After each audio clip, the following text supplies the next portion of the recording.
My name is Jason JROCK Houston, and you are listening to Chaotic Riffs Magazine. We can be found on the web at www.chaoticriffs.com.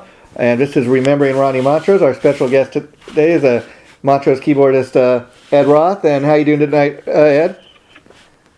Clearly another day in paradise. Sun shining in LA, rain stops. Lovely. Yeah. You got that right. I mean, the weather's been kind of crazy lately here, but now you of course worked with Ronnie Montrose in Montrose in the early '90s. Is that correct, Ed? What I did all Ronnie's instrumental stuff. Oh, okay. I met Ronnie in a house band. I was playing in for KLOS. Oh, wow.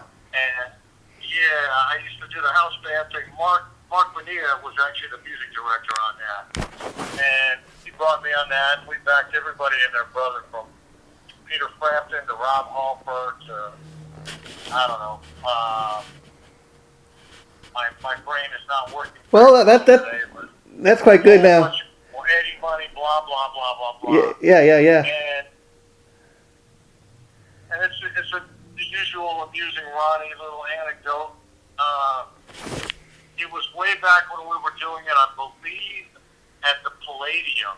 Oh, wow, that is going back. It's going back, and as happened sometimes back then in those days, I was a little hungover. Uh-huh. Ronnie had an igloo cooler full of screwdrivers. You know the things you take camping with those, you push the little button and it comes out? Oh, yeah, okay. And it was little of the hair of the dog, and we were friends from then on. Wow. Now, let me ask you, when you had met Ronnie at that point, had you known anything about who he was and what he had previously done? That's the funny thing. I'm kind of coming from the R&B and a little bit of the jazz world, so I only knew Ronnie as a studio player and as someone that had played with Herbie Hancock and played with Tony Williams in Lifetime. So those are two of the biggest names in fusion music. So wow. That's how I knew him. Yeah. That's kind of interesting. Go ahead. I was going to ask, I know that also, because I talked to Derrick St John, and he told me that you were kind of, you were instrumental in hooking him and Ronnie up. But I guess you recommended Keith to Ronnie. So how did you hook up with Keith? Doug Aldrich. Oh, okay. Has a band, I think it's called Burning Rain. Yeah, they got a band together. In fact, they're getting ready to put out a new CD with that band come March. Yeah. Yeah, I played piano on a record for Doug. Doug was doing more projects that he needed outside cats, and I played piano on various things. Oh, okay, cool. Yeah, it's kind of interesting because Keith was a bit younger, and he was sharing with me that kind of like you, he knew nothing about those early Montrose albums until after he joined the band, and through working with Ronnie, he kind of became a fan of that music after once you guys started playing with Ronnie. Yeah, I mean, Ronnie needed a singer, and he's a great front man. Yeah. He's really a great front man, and it was a good fit for a little while for them. I think they parted ways down the road, but it worked at the time. A little bit of a with Ronnie. Him going back and playing the old Montrose music was a surprise for me to see him do that. Okay. Ronnie was that guy. I mean, if you look at Ronnie's career, he's a guy that tried to never repeat himself. I mean, first of all, if you look at what he did, he was a studio musician. Yeah. Then he did Montrose, the kind of the hard rock band. Then he went a little proggy with Gamma. He went back to the instrumental stuff. He did an acoustic record. He was the guy that kept going. He did Mr. Bones. It was a big video game soundtrack. Yeah. And he used to tell us, he's like, I never want to do that nostalgia shit. We all gotta pay our bills at some point. The time was right, I guess. Yeah. And so he went that way. Yeah, it's kind of interesting because a lot of the guys I talked to about this, they're kind of sharing that with me. That the fact that Ronnie had a pretty successful career in his own right, and people know who he is and that, but he might have had a bigger career had he kind of stayed in that direction with the first two Montrose albums. But he was, from what I understand, like you're saying, a very eclectic player. He never liked to do a same record twice, and he was always kind of doing different types of projects, like you're saying. And I guess as a musician, it kept it fresh from doing different stuff. The truly special players and artists keep growing. Yeah. And they always keep trying to grow. You look at some of the people that left the bands that were special, like Sting, or I don't know, Phil Collins in his way, really more Peter Gabriel went a really cool direction. People that left bands and did something a little bit different. Yeah. And moved on. Some of the guys in Zeppelin did interesting things. Ronnie he loved to play, and he just didn't want to repeat the same thing. Yeah. Now let me ask you. Let me ask you, Ed. Having come from a jazz background, kind of yourself, because you'd actually sent me one of your solo CDs, and I was quite surprised. That, okay, this doesn't really sound that much rock oriented. It's more jazz influenced. But do you think playing with Ronnie kind of made you a better rock musician, if you will, or gave you more experience doing that?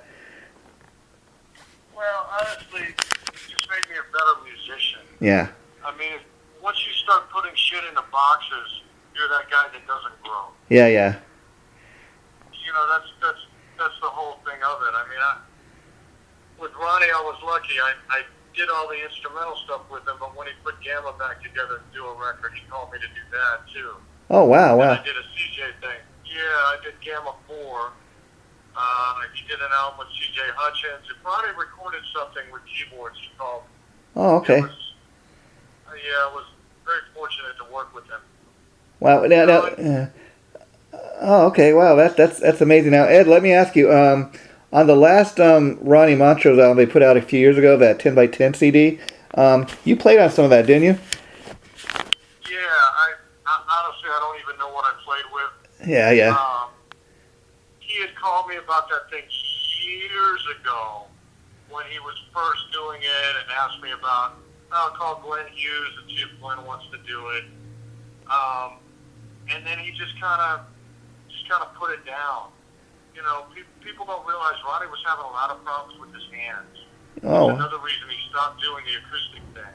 Okay.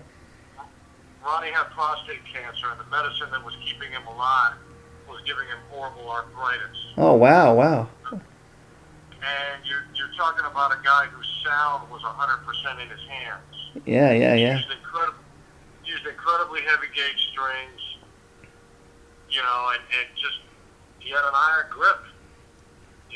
He played like an adult. He was a different kind of player. Yeah. And as the arthritis set in, it was more difficult for him to play. Wow. Well, that's amazing. And yeah. Go ahead. I'm sorry for interrupting you. Sorry. Go ahead. Yeah. No, I just think a lot of people don't realize that the guy was really sick. Yeah. And that he was very quiet about it, and he wasn't a bellyacher. He didn't complain. Yeah. When he had the prostate surgery, he was really fucked up. He was in a lot of pain a lot of the time. Wow. Now that's something I had not heard of until talking to you now. Of course, he had the battle of cancer, and supposedly he had beat that, and then some people have speculated maybe the cancer came back, but in regards to what you were just telling me about, he had the arthritis condition, and it was causing him, to have trouble playing. Do you think that played any role in him, passing on the way he did? Yeah, I'm sure it did. I mean, you just get worn down. Yeah. There was a period in Ronnie's life where he really was just taking a beating. I mean, you remember the 90s, if you played any kind of rock guitar that involved any kind of ability, you got just kind of shit on.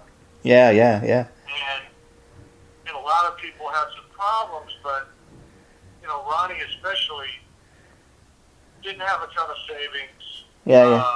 Had already sold a lot of gear. Um, he went through some serious money problems. His wife divorced him. Wow. She was kind of a nightmare right in the middle of mixing the album. I'm not going to get into the personal. No. That's not what this is about. Yeah. Yeah, they're extremely ugly, but it was a little sad to me to see the entire world come out for the tribute. And trust me, when he was down and out, there were not a lot of people there for him. One of the people I think you need to call for this is Jimmy Paxson. Okay. Because he was there for him, and he was one of Ronnie's favorite people and musicians. Well, that's kind of sad and interesting all at the same time, and it's kind of interesting too because you mentioned the album he did years ago, I guess called Mr. Bones or something, and he was really ahead of his time in that because you talk about things like Guitar World and that now. That was years before any of that was ever even in existence.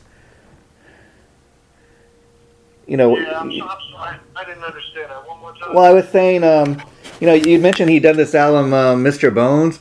And Mr. Bones was a video game soundtrack. Yeah, and I'm talking about, they have things like Guitar Hero now, and, something like that.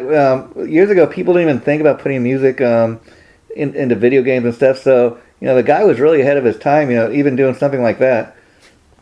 Way ahead of his time. And he was ahead of his time with a lot of things, but,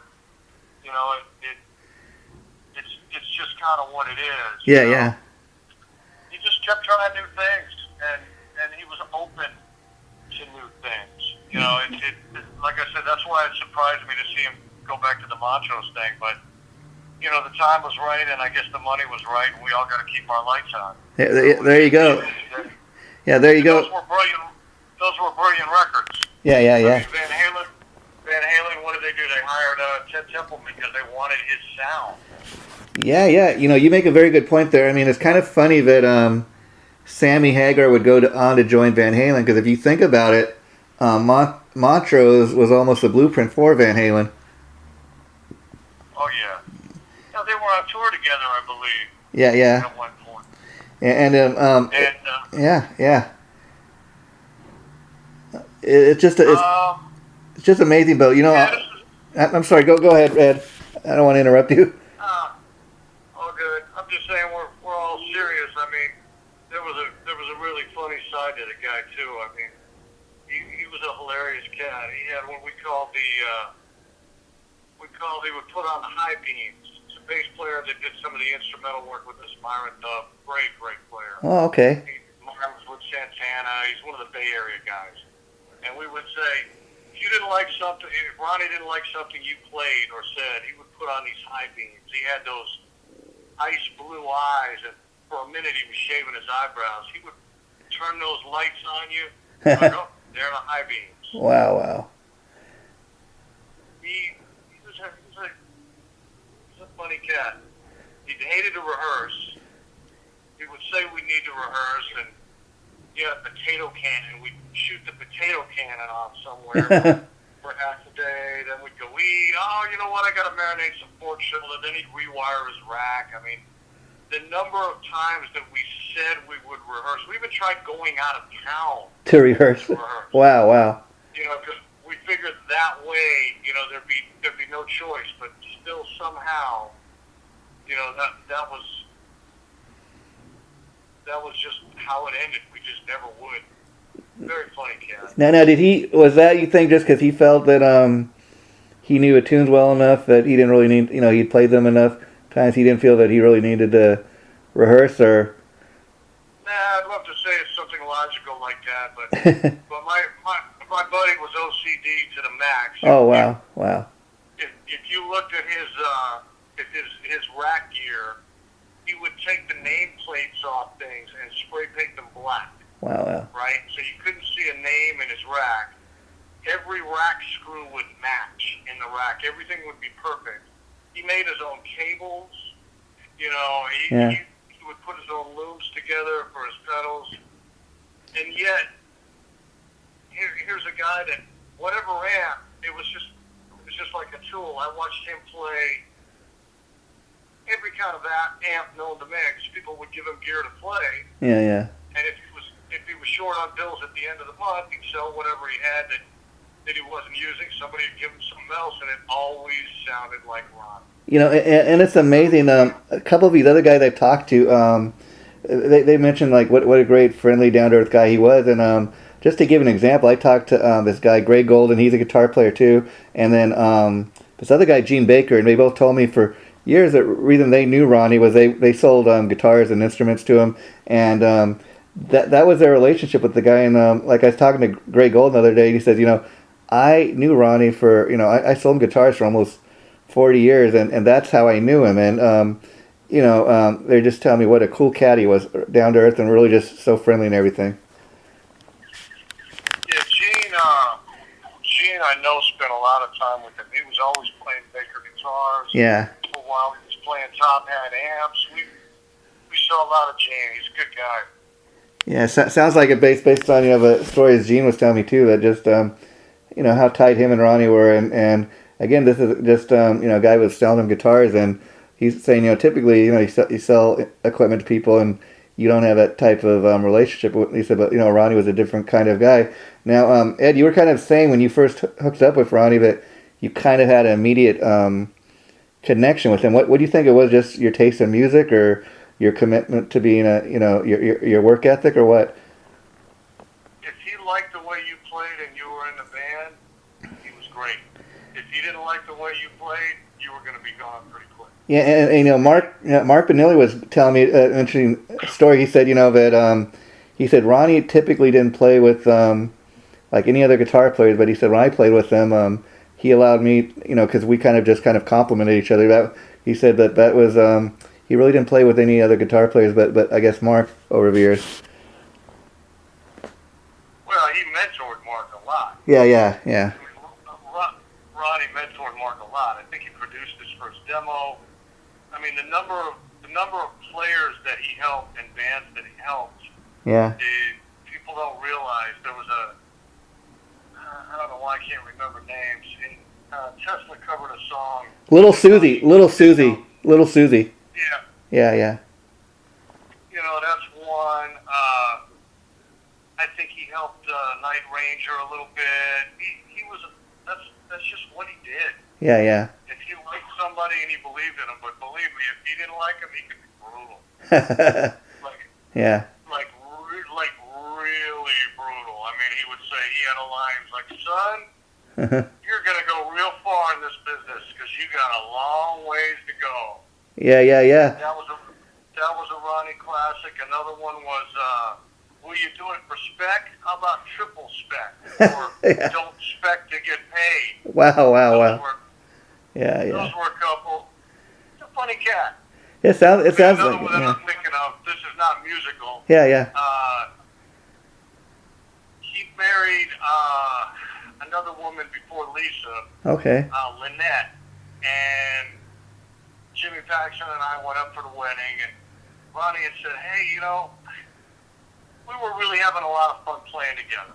And he was like, "Hey, you know, maybe we could just jam after, after the ceremony for the reception." Yeah. I'm like, "Yeah, okay, sure, that'll be fun, whatever."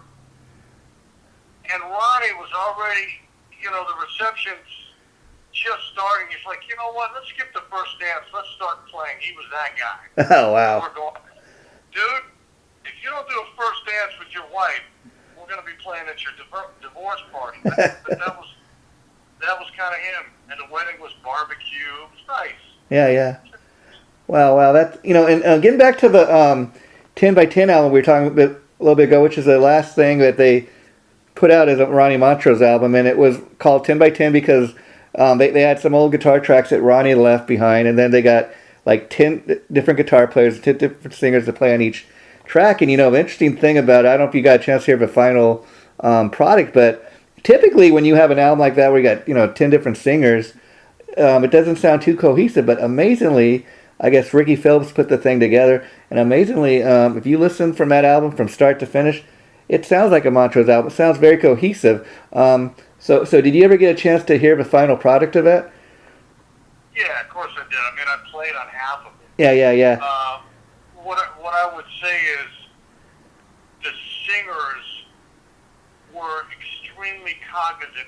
Ronnie's name might not be a household word to the average Joe. Yeah, yeah. But you ask a rock guitarist or a rock singer if they know him.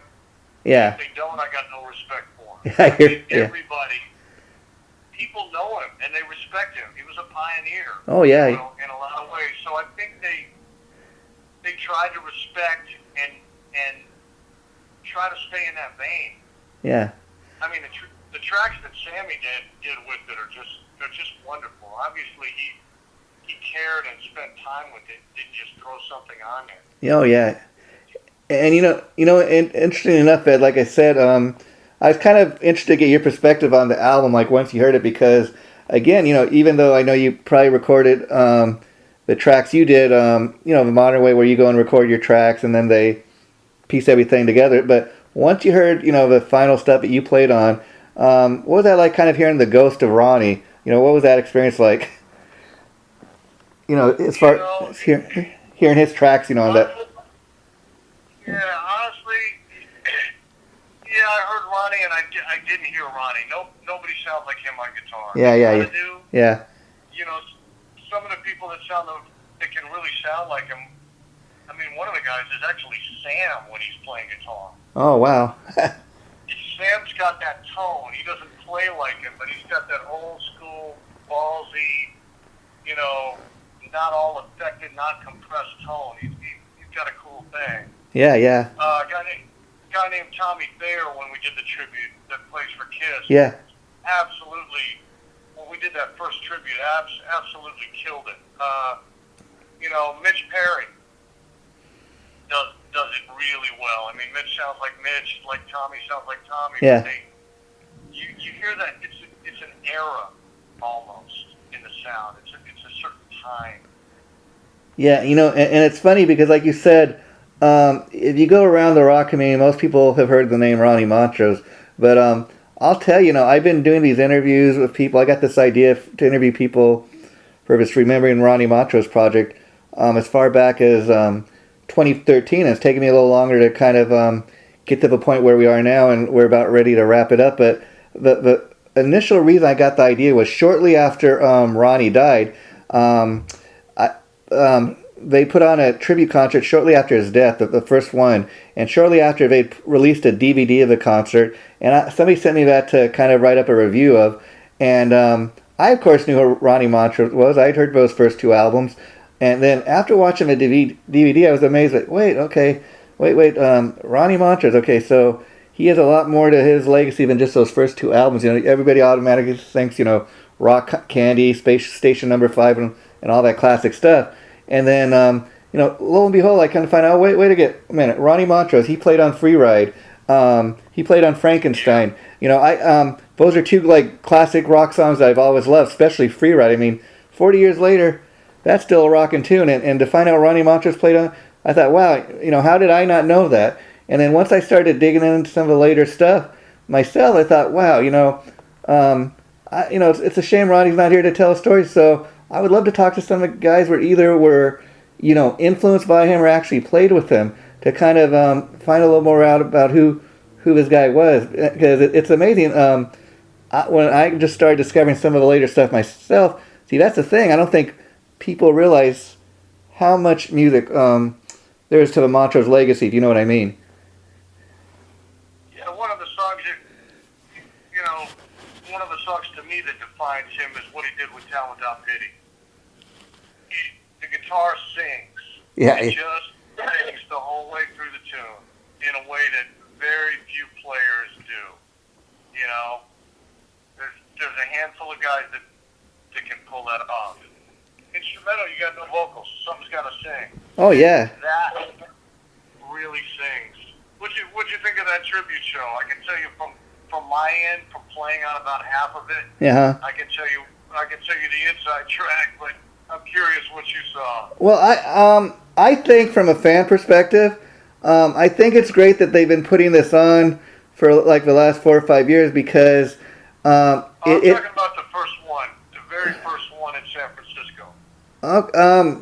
Well, like I said, I saw it as far as like seeing the DVD and what was on that. I thought it was like cool event. But I do think, I mean, I was impressed with the show because before that, I don't think anybody had paid any kind of tribute like that to Ronnie. You know, even during his life, and it's cool just to see something like. But I do think the thing that you guys have been part of it. You know, Keith St. John has promoted the Ronnie Mantras. I think that's a cool event because that's an event being put on by guys that actually played with Ronnie or people that actually were influenced by him. It seems like a much more I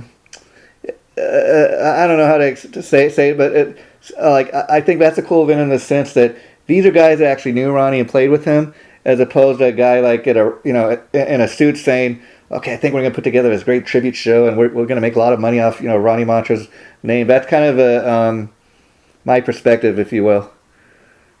Interesting, because it's a little different than that actually. The San Francisco guys, the people that did that. First of all, Ronnie was from the Bay Area. Yeah. So in that scene, you had Ronnie's band basically minus Ronnie playing first, right, with Sam. Okay.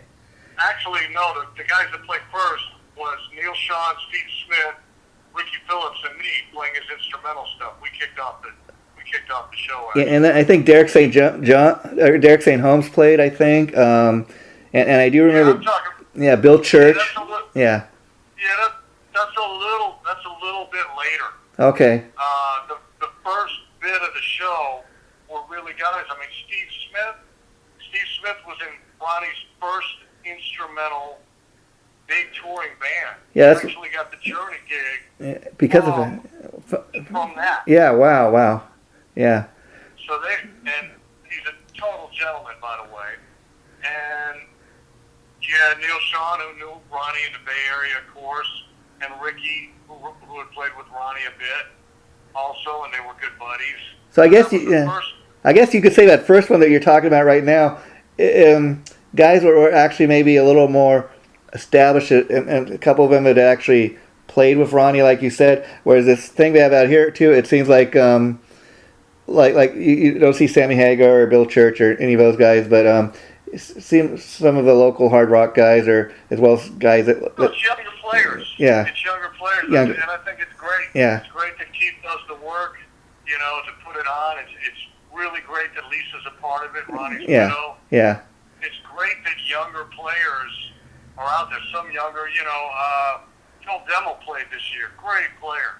Came down from the Bay Area. From Machine Head, yeah. Of all, see, that's an interesting thing. Is like that's a good example because Ronnie probably wouldn't think of himself as being like a metal guy, but the fact that you'd have a guy like that plays in a metal band that's influenced by him, that kind of shows how many people, different types that Ronnie influenced. And see, that is the thing I got out of Ronnie Montrose Remember Concert.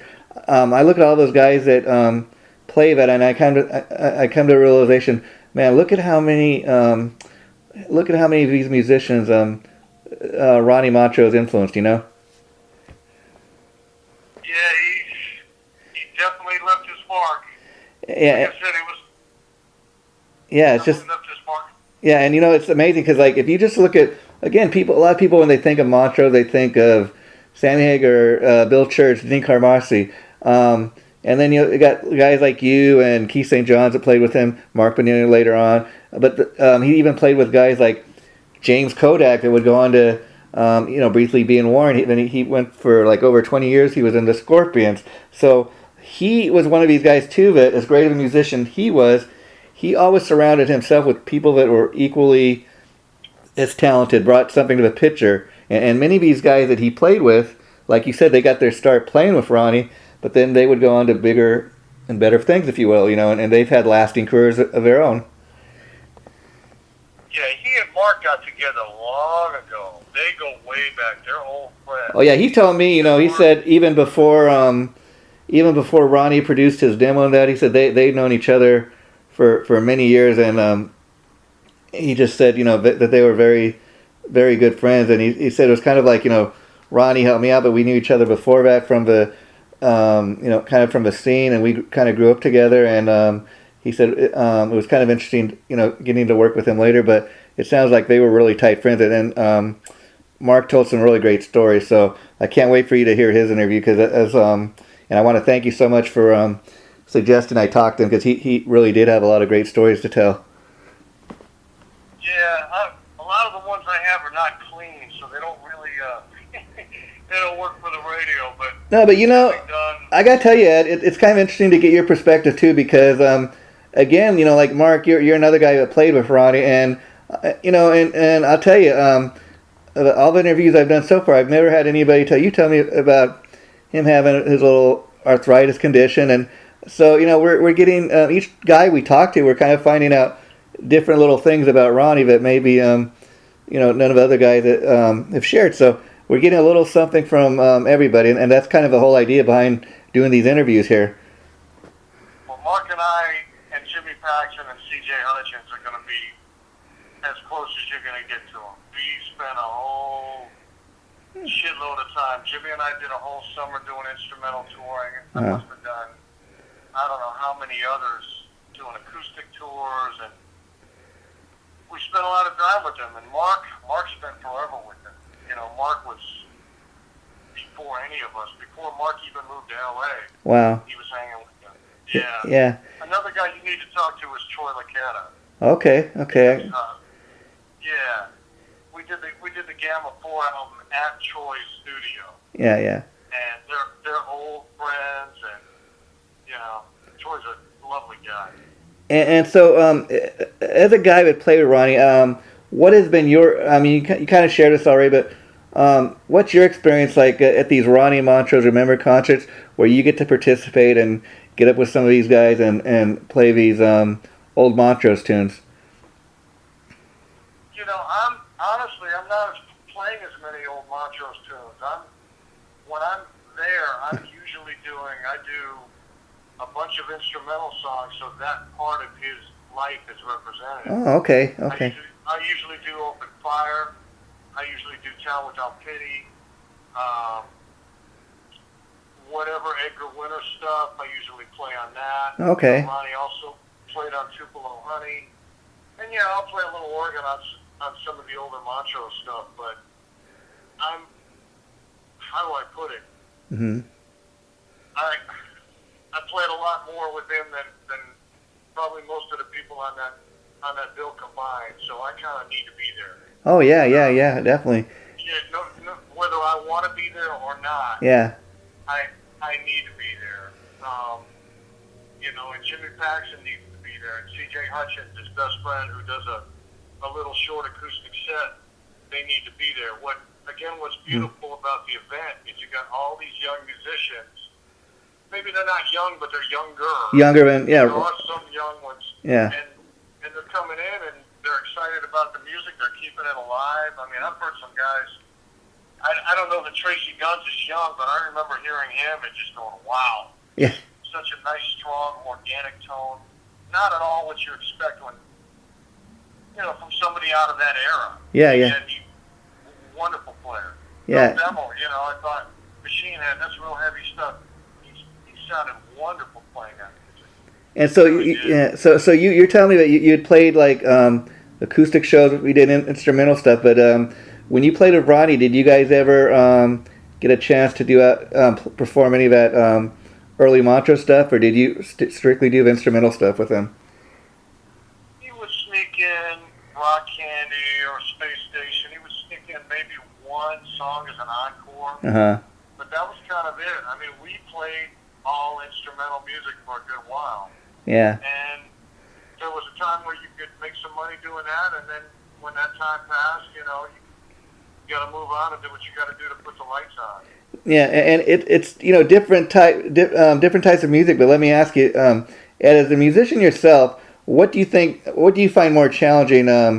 Making music where you got vocals, where of course when you have a vocal track, you got to match the vocal up with the music. So I don't know if that's anything additional, but I would kind of think when you're doing instrumental music, it's a little more kind of free flowing. You don't really necessarily have to worry about having a vocal to match up with the music. You kind of can just go and do your thing. Is that any truth to that? No.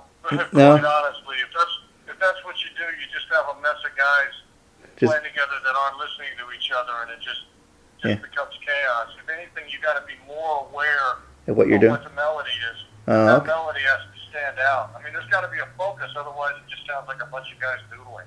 Yeah. And now, I know you've had quite a solo career yourself, and are you still touring with Annie Lennox? No, Annie hasn't done anything for 2 years. We did, I think it's 2 years now. I think I did a live album with her, a bunch of TV. I think she did 9 or 10 live videos with an orchestra.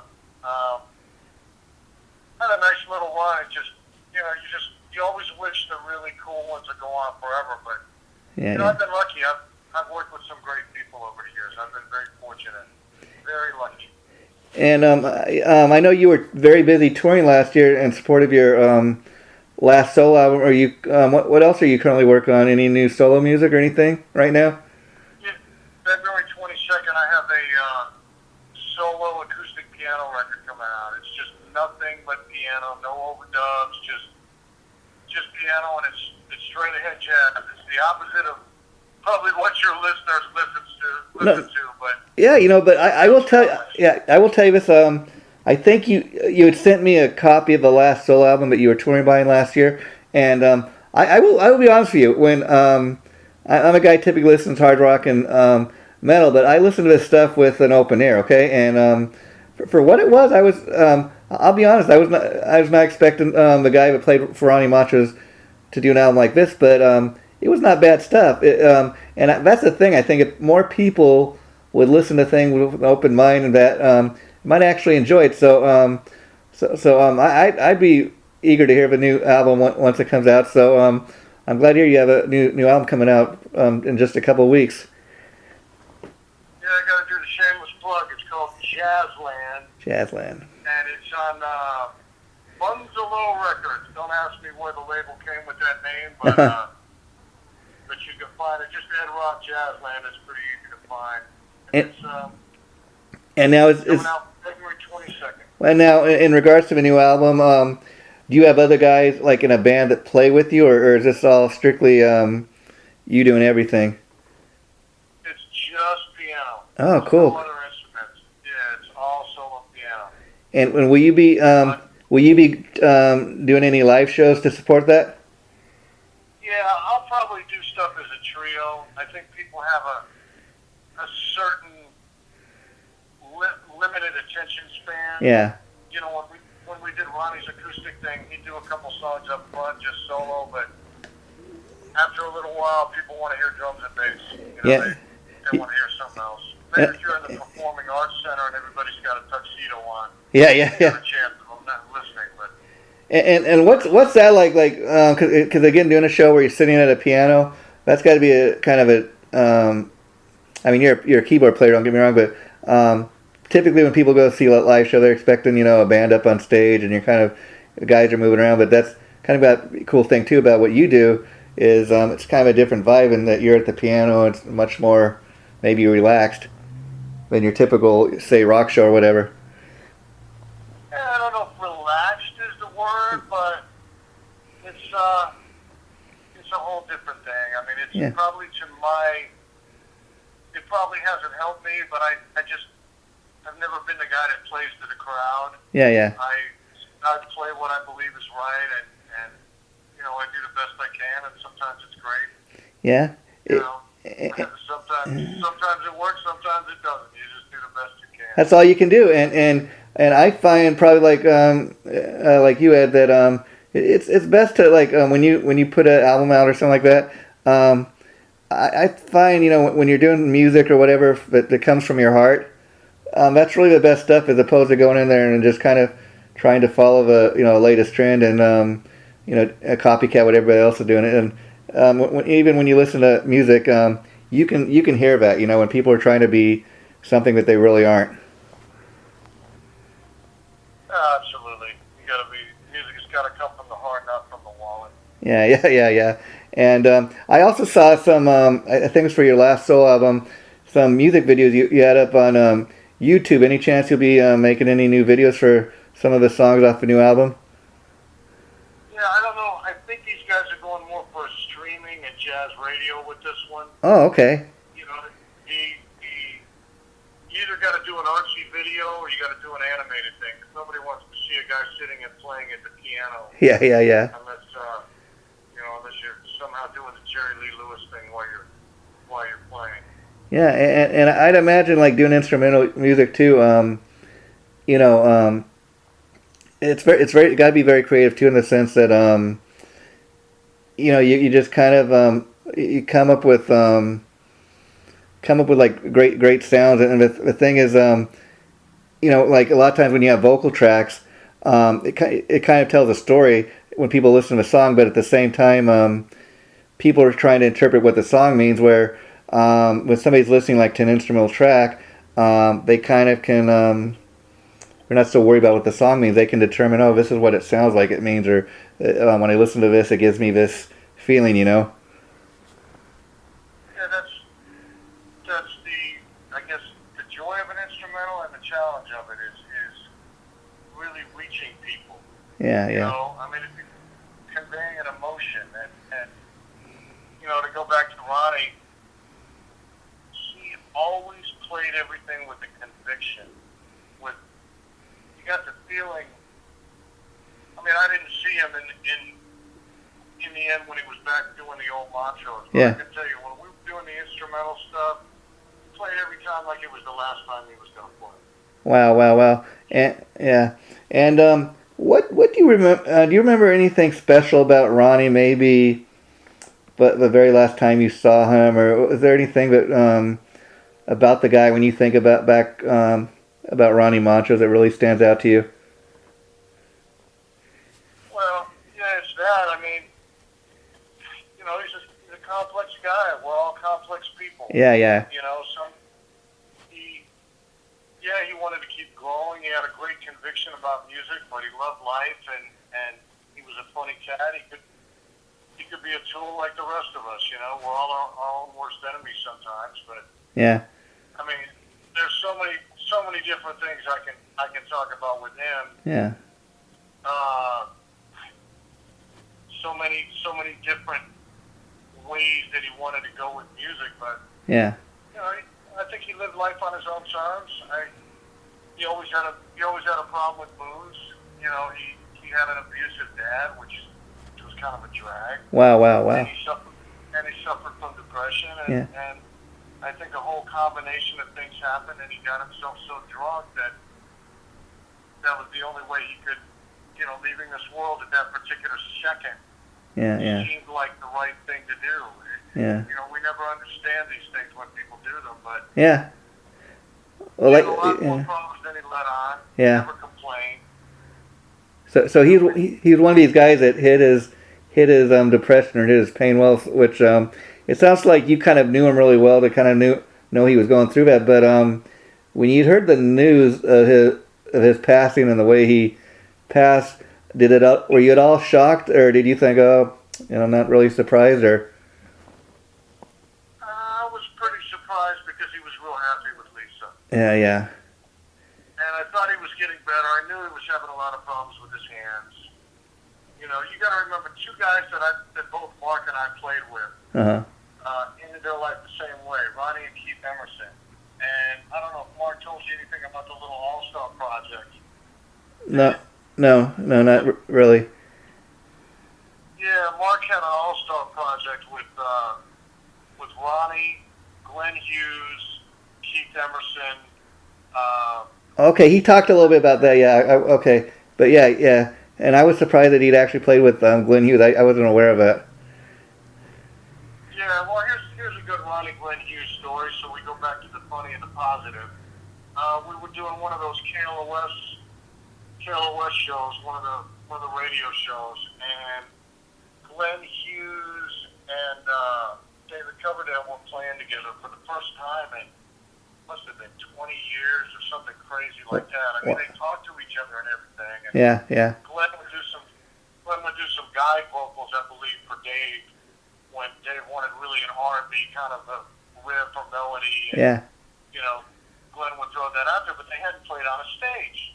So we rehearsed the night before, and both of those guys cried. I mean, it was really touching to see them play. And, Ronnie, as a fan, was so excited. He was like, oh, man, I'm playing with these guys. This is going to be so cool, blah, blah, blah. We did the rehearsal. He went home, and somewhere we ate, he got the shits. He got the runs. Wow. So he was up most of the night, and it came time to do the show, and our time kept getting pushed back. Wow. So Ronnie was drinking more and more coffee, and the song we were going to play was Burn, which is Yeah. Classic Deep Purple, yeah. By the time Ronnie had his 20 cups of coffee, it was it was like, oh shit! The drummer Troy looked over at me in abject terror. Yeah. It was one of those moments. Managed to reel it in. We had fun playing. And now that's a wild story. Also, for the fact that you tell me that he was a guy that just hated to rehearse, but that was one time when I guess he felt the need to rehearse. That's kind of interesting. Well, we played the song once. I'm not going to say we sat there. No, but yeah. We played the song once, and then the text carted our gear off. But still, it was just one of those moments. You would do some funny things. Wow. We used to drive, and he liked driving late at night for some reason. One of the instrumental runs, we were in a van, and the crew had the equipment in a truck. So we'd kind of take these little side trips. We wanted to go to whatever cave or Niagara Falls or whatever happened to be around that we wanted to go to. Generally, it was finding the right barbecue joint, but sometimes it was tourist spots. But Ronnie would like to drive late at night. We'd all be asleep. One time he's driving, and I don't know where we were trying to go, but Jimmy wakes up, packs it, and he's like, what the fuck? He had just seen a sign that says, welcome to Kentucky, which was like 2 states away from where we were supposed to be. Wow. And somehow Ronnie, this is way before GPS and all that shit. Oh, yeah. We've all got our maps, and we're like, oh shit, there's 6 hours. I mean, that was one of many funny things that would happen. Wow. And let me ask you, what do you think Ronnie would think of all this technology? These little things you mentioned, like GPS and even, the internet. Like the internet, do you think that's something he'd embrace? Yeah, honestly, I wish that it had come a little sooner. Yeah. I think one of the reasons you see such a limited amount of Ronnie live videos on YouTube is he's from that time where everything got bootleg. Yeah. If some got bootlegged, you didn't get paid. So he would send the tour manager out to stop whoever was videotaping all the time. If you saw that light, stop. You'd have the tour manager come out. And at the time I understood it, but in retrospect, it's a big shame because you don't see that many things. It's so true. I've been trying to research stuff and come across a couple of things like you're saying, but not like you typically do with other bands and artists. And I guess that would explain why now. Speaking about the Ronnie Montrose Remembered event, I seen a clip of this on YouTube, and Keith St. John was talking a little bit to me about it a few years back at the event.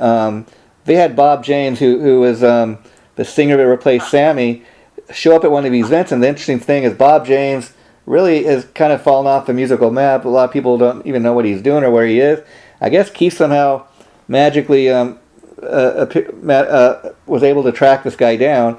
He showed up and they played 20 Flight Rock and I guess a couple other tunes, but just had such a huge response. And see, that's the great thing about these events, that you could get a guy like that hasn't been heard from in years to actually come out to play the event.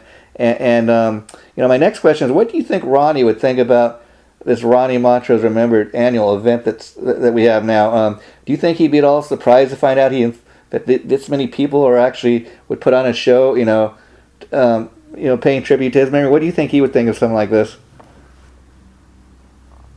I don't think he'd be surprised. I think he'd be surprised of some of the people that aren't there more than some of the people that are there. Honestly.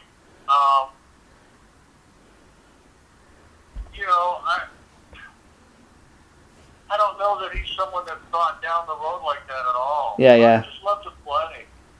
He didn't have a plan, as you can see with his career. He went all over the map. And, Yeah, yeah. I mean, it's kind of a shame because, like, as great of a player as Ronnie was, and not I guess from a lot of these guys I've talked to have told me, you know, Ronnie didn't really care about that. Like, I tell him it's kind of a shame, like, that he never made it on the cover of those guitar magazines and stuff, or he never really got the recognition that a lot of people, I guess, like me, feels that he deserved. I mean, do you think that's something that bothered him, that he didn't, you know, get that kind of press and stuff? I don't think he thought about it that much. I think he thought more about paying his bills. You know, he yeah. Down and again, the guy just loved to play. He loved to do new things. Loved to cook. Yeah. You know, I don't know that was important to him.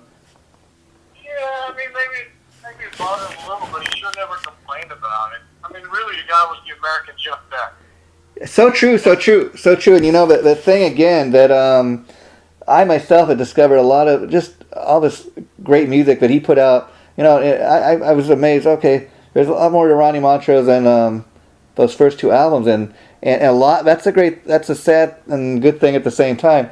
Since his passing, a lot more people were discovering his music, and again, that's a good and a sad thing, I guess you could say. But and that's a good thing about these shows every year. But that more people are coming out just to check it out. More and more people are, you know, and the fact that when you guys put on these shows, that you're not just doing music from the first two Montrose albums. People get the chance to hear the Gamma stuff. People get a chance to hear the Edgar Winter stuff and everything in between, you know. Yeah, again, that's the great thing about it. You know, it's a lot of work. I think for Keith, it's probably just a shitload of work. But, you know, it raises awareness. It keeps his music out there.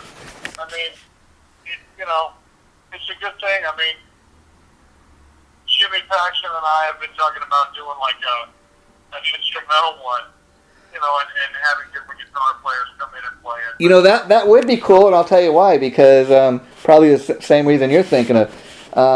Nothing like that has ever been done before. It would kind of put a different. And see, just talking to you, I'd almost be willing to bet that Ronnie would dig something like that for the simple fact that it'd be instrumental music. It'd be not typical thing that you'd expect. And it'd be cool, like, even if you guys did do an instrumental version of, like, let's say Free Ride or Rock Candy or even Space Station Number 5 or any of the tunes, you know? No, we wouldn't do that. Yeah. We would play the instrumental tunes. He had 5 albums of instrumental tunes. And from those, like we did with the tour. That's what we would do. That would be cool too, because a lot of that music, maybe a lot of people aren't aware of, or it kind of got went under the radar, so to speak. So that would be a cool thing, and if you guys could even do some live shows to support, that would be really cool. Because again, it would be the actual guys that played with Ronnie, you know. Yeah, that's music he was super proud of. That's one of the things that I liked about that first tribute is that the first bit of the show in San Francisco, and Keith has actually repeated this too. The first bit of the show has been his instrumental stuff. That first San Francisco tribute, we played Open Fire, and we played Cowboy B, and we played it with guys that, you know, are great to play it. Steve Smith. Yeah. Who's better to play Ronnie's instrumental music than Steve Smith, who did it for years? Wow. Yeah. I hope you guys go. Do that. It'd be a great thing, just because again, it would get that music back out there, and people that maybe even never even heard it before. Yeah, I might try to. I'll talk to Jimmy, and we'll see if we can get a couple companies to sponsor it. Because I don't have that organizational gene like Keith has, and I don't think Jimmy has either. You want to find somebody to schedule it and deal with the players, deal with the place to play, and all that stuff. My hat's off to Keith for finding a venue, doing all that work. That's a lot of work. Yeah, he was kind of sharing it with me, and he was telling me too that he said, when I really didn't know what to expect when I first got the idea to do this, and he said, the thing is, I got not only am I calling people to take part, see if they want to take part in the show, I have people actually calling me to see if they can take part, or there's room for them to come down. So it's amazing just to see what it has grown into, the last 4 or 5 years. Yeah, absolutely. Yeah. Well, Ed, I would like to thank you for being part of our Remembering Ronnie Montrose special, and let's keep in touch. And maybe when your new album drops, I'd like to do a follow-up interview to kind of help you promote that. So let's think about that if you want to do that. And thanks for being part of this. And I'll let you know when this gets posted. Thanks so much, Ed, because you've been a really big help to me as far as recommending other people to see if they want to be interviewed for this. So thanks so much for all that you've done for us. Yeah, if you're unable to get a hold of Paxton, let me know, and I'll try to lean on it. Okay. Yeah. Well, you really should be represented. Okay. Yeah, I contacted him a few times. I'll maybe do it one more time. If I'm unable to get a hold of him, I'll let you know. But because I understand people are busy with their own careers. So again, thanks for everything you've done, Ed. It's really been great talking to you. Right on. Sorry, somebody almost running me over here. Okay, sorry about. Well, we'll let you go. Take care. Keep safe. Bye bye.